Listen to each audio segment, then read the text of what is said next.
Los expertos en la materia llegan hasta tus oídos. El tema del día, a primera hora.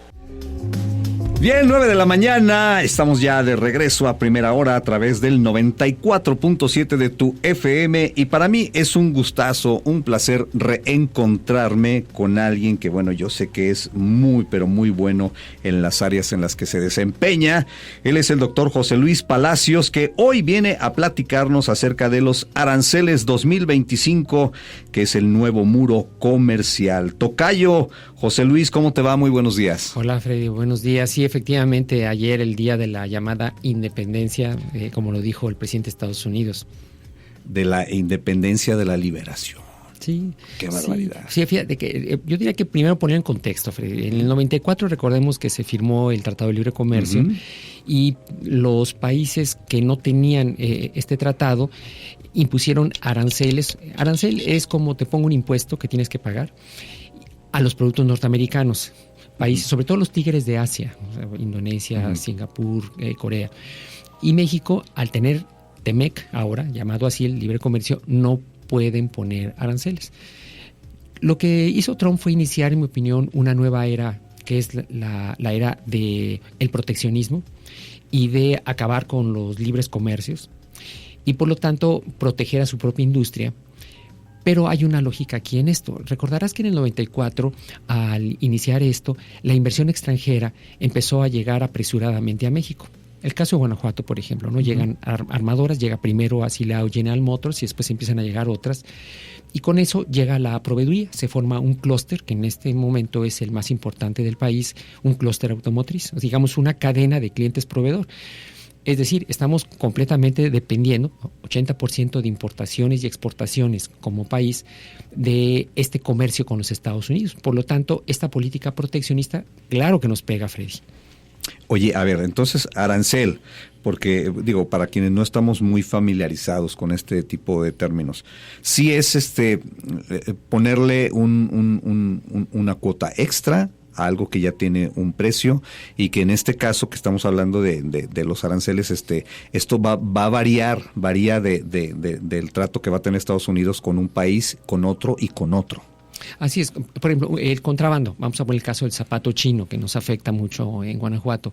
Como no paga aranceles porque entra, digamos, ilegalmente, entra más barato. Además que hay otro aspecto, el dumping o el financiamiento que recibe en su país de origen. Pero cuando hay reglas claras, se tiene que pagar un arancel. Estas cuotas pueden ser pequeñas. La que puso Estados Unidos en febrero al acero y al aluminio mexicano es de 25%. Es decir, encarece al consumidor, en este caso de Estados Unidos, que lo compra, pero lo paga el importador, en este caso si es acero mexicano, que lo paga el productor mexicano. Así es como se juegan estas reglas. Sin embargo, lo interesante, Freddy, que sucedió ayer es que había países que imponían cuotas altas. Por ejemplo, los tigres de Asia que comentábamos, cuotas de 30, 35, 40% a los productos norteamericanos. Y al anunciar ayer los aranceles recíprocos, tú me pones 40 a los productos americanos, yo te pongo 40. Esto es una guerra comercial. Digamos que acabó la globalización, esta que se inició en los años 80 con los acuerdos en general del GATT, del Acuerdo de Libre Comercio en el mundo. Digamos que está llegando a su fin. Estamos empezando a una era de proteccionismo en donde cada país protege a su industria y trata de evitar esta desbalanza comercial donde quisieras estar vendiendo más de lo que estás comprando. Y Estados Unidos tiene ese enorme problema. Su déficit comercial es brutal. Compra mucho más de aquello que le exporta. Oye, y a mí se me hace extraño, ¿no? Que digo, con tantos años que han pasado en esta dinámica en la que bueno, pues está saliendo así como que de una manera muy notoria el hecho de esa desventaja que tenían los Estados Unidos, y que bueno, pues llega Donald Trump, y como sabemos que bueno, pues él es muy diestro con los dineros, ¿no? Entonces él llega y da un manotazo en la mesa y dice: ahora las cosas son así. Sí, pero fíjate, hay una falacia allí, Freddy, porque nos vamos a los años 90, donde llega a Guanajuato General Motors. Aparentemente dirías, bueno, pues es un negocio para México. No, En realidad México tiene condiciones fiscales, de infraestructura, de capacitación propicias para que llegue General Motors. Ellos lo que hacen es traer la producción que les saldrá muy cara en Canadá, en Estados Unidos, la traen a México y con pocas regulaciones que tenemos les sale mucho más barato, la mano de obra es más barata y después exporta el producto. No son exportaciones mexicanas, vamos a decirlo así. Sin embargo, la balanza comercial para los norteamericanos dicen, es producto que mexicano. Viene de México. Exactamente, pero las utilidades, el margen que queda, obviamente es de los norteamericanos. Claro, aquí pagan impuestos, pero en realidad es utilidad norteamericana. Y así nos vamos con las franquicias, Freddy, con Walmart, con todo lo que tú tienes alrededor. Y es realmente negocio para los norteamericanos. Ahora, nosotros entramos a esto en aquellos años y muchas empresas murieron. Podemos verlo, nuestras tiendas de autoservicio, farmacias, todo empezó a morir, la industria nacional de autopartes, y todo fue propicio para la inversión extranjera. Así que estén sufriendo los norteamericanos con esto, no, lo único que dicen es injusto para nosotros, dice Trump, que tengamos esta desbalance comercial y que sean tan caros los impuestos, pero el negocio es para ellos. Es que lo que él quiere, lo que él pretende es que ahora sí que la mayor tajada del pastel que se quede ahí, ¿no? En los Estados Unidos. Es su tirada, según entiendo, pero ¿tú cómo lo ves? Yo veo dos enfoques, Freddy, dos enfoques. Uno es el discurso, la narrativa que tiene Trump, que es populista, para convencer a su electorado, sobre todo al electorado blanco tradicional de los Estados Unidos, del centro de los Estados Unidos. Y por otro, algo que fortalece a su industria, que es el proteccionismo. Vamos a poner este ejemplo. Si nosotros tuviéramos ese enfoque proteccionista, diríamos, no vamos a comprar productos norteamericanos, vamos a fomentar todo lo hecho en México, y una guerra comercial es lo que está haciendo él.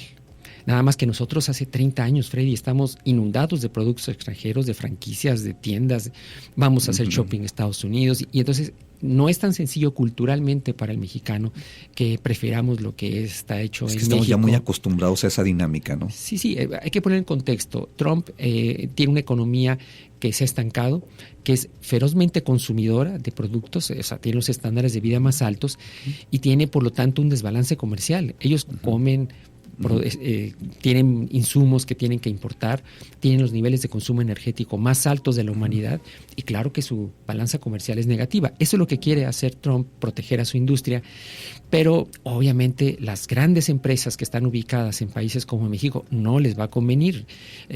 Hay un riesgo, y eso es la consecuencia, Freddy, de que sí vamos nosotros sin duda a sentir una caída en el Producto Interno Bruto. Desde que empieza este periodo que podríamos llamar neoliberal, digamos, de inversión extranjera, apertura comercial en los años 90, en promedio México ha crecido 1.7 de su PIB, un 1.7 anual promedio. Es muy poco.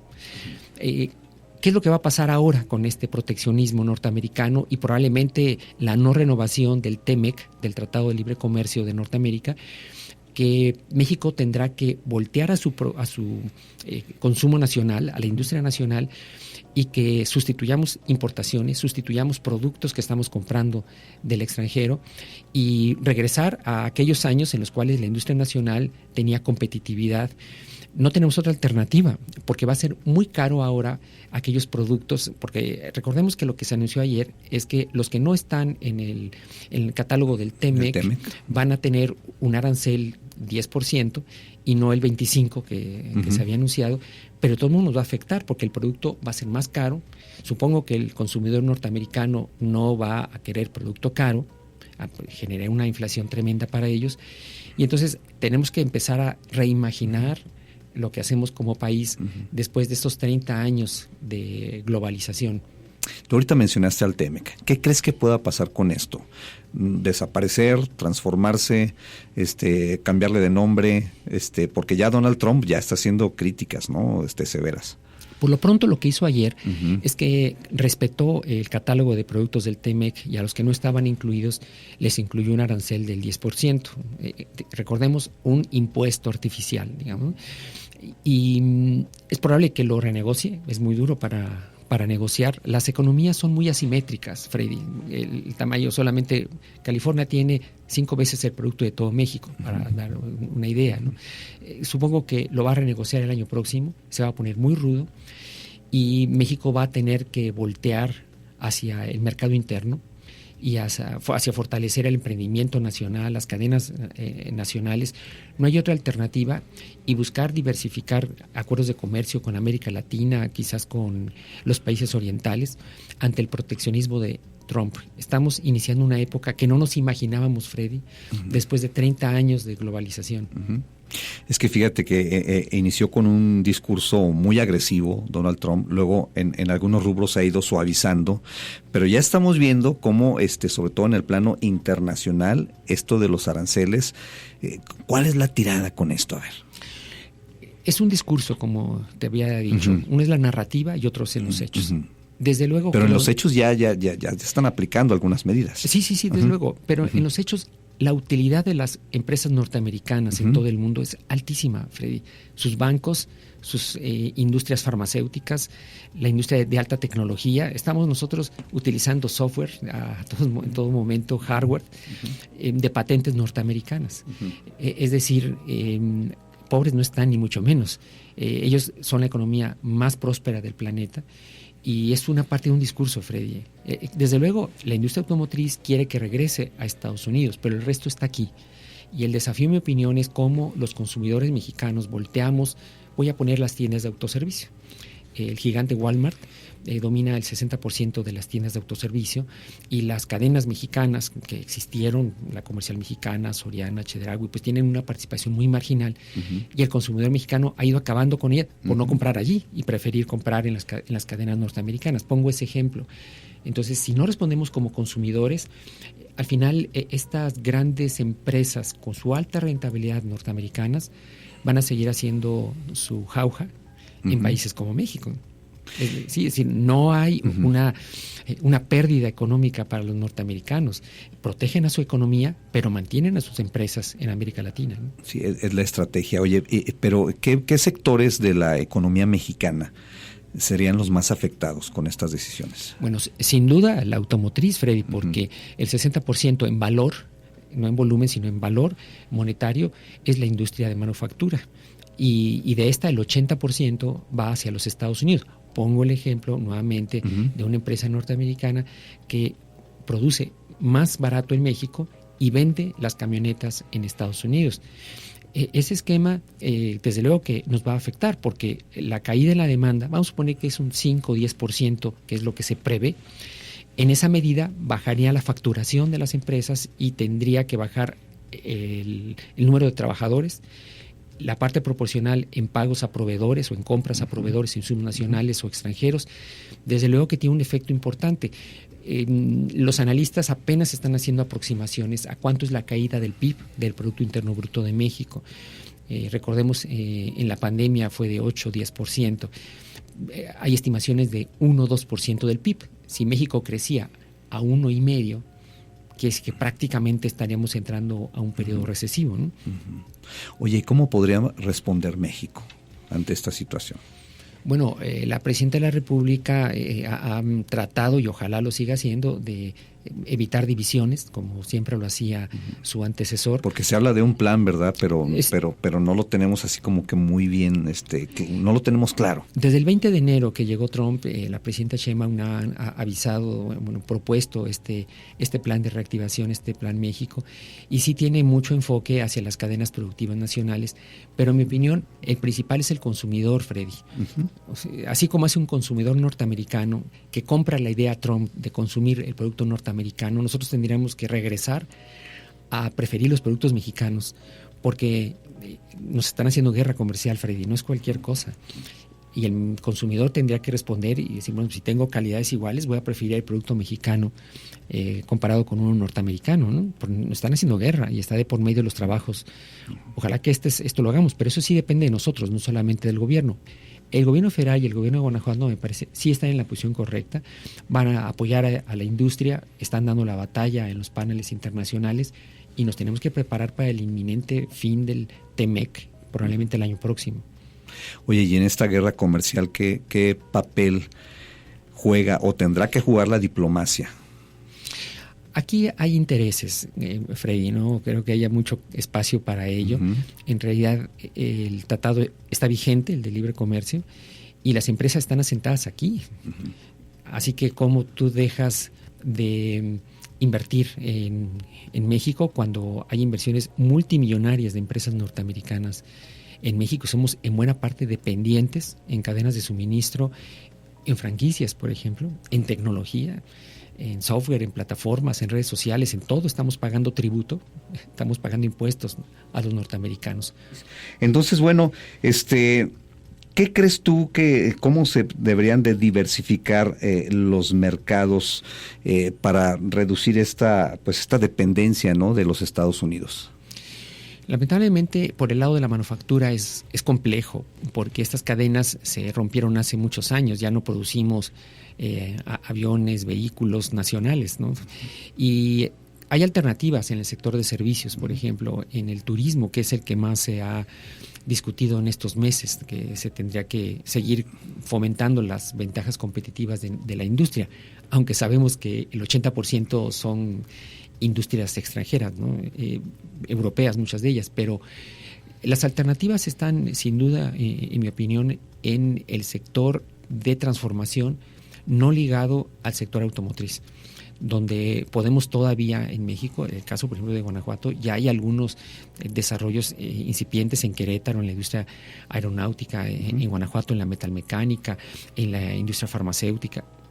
No hay otra alternativa, porque el efecto que tiene en el impuesto que hay al acero, al aluminio y desde luego al sector automotriz parece que no se va a detener. Esas son las alternativas. Y el otro, insisto, está en el poder del consumidor mexicano. Uh-huh.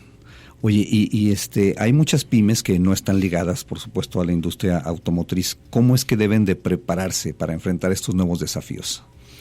Estas pymes, me refiero ahora a Guanajuato, fueron algunas efectivamente proveedoras de algunos de los sectores en plásticos, en productos reciclados, en autopartes, metalmecánicas, pero ahora al no poderlo hacer van a tener que regresar a lo que hacían tradicionalmente muchos sectores de manufactura, como es el calzado, la piel, buscar nuevas tecnologías como son las autopartes aeronáuticas. No todo está perdido. Lo que pasa es que era un escenario que no nos imaginábamos, pero sabíamos que tenía riesgos el apostar durante 30 años al modelo de la globalización y no voltear a ver a las alternativas actuales. Yo soy optimista del poder del consumidor mexicano. Cuando estás en guerra comercial, tienes que voltear a consumir los productos de tu país porque estás en guerra, ¿no? Como lo están haciendo los norteamericanos. Esto es lo que tenemos también que hacer, Freddy. Mira, lo que tenemos que hacer también es hacerte una invitación para darle continuidad a este tema, que bueno, sabemos que tienes un compromiso y apreciamos muchísimo el tiempo que has dedicado para platicar con nosotros aquí a primera hora, tocayo José Luis Palacios. Y bueno, pues dejamos abierta esta ventana para seguir profundizando y algún último comentario para cerrar esta charla. En los periodos, Freddy, difíciles de la humanidad, siempre las comunidades humanas han visto con esperanza el futuro. Así que eso es algo fundamental que debemos tener los mexicanos, ver con confianza el futuro. Bien, ¿cómo te encontramos? ¿Alguna red social? Bueno, mi nombre, yo en Facebook, fui rector de la Universidad Tecnológica de León y pues, yo estoy ahí disponible, bueno, en mis columnas periodísticas que hago, ahí estoy disponible y nada más en un Facebook, no tengo más redes sociales. Estoy en la ciudad de Niño Don Bosco, allí pues formando jóvenes, ahí estoy para servirles en la Hacienda Santa Rosa. Perfecto, bueno, pues ya continuaremos con esta charla, José Luis, y con otras, porque luego tú también estás involucrado con otros temas de sumo interés que claro que queremos que nos compartas aquí a primera hora. Muchas gracias.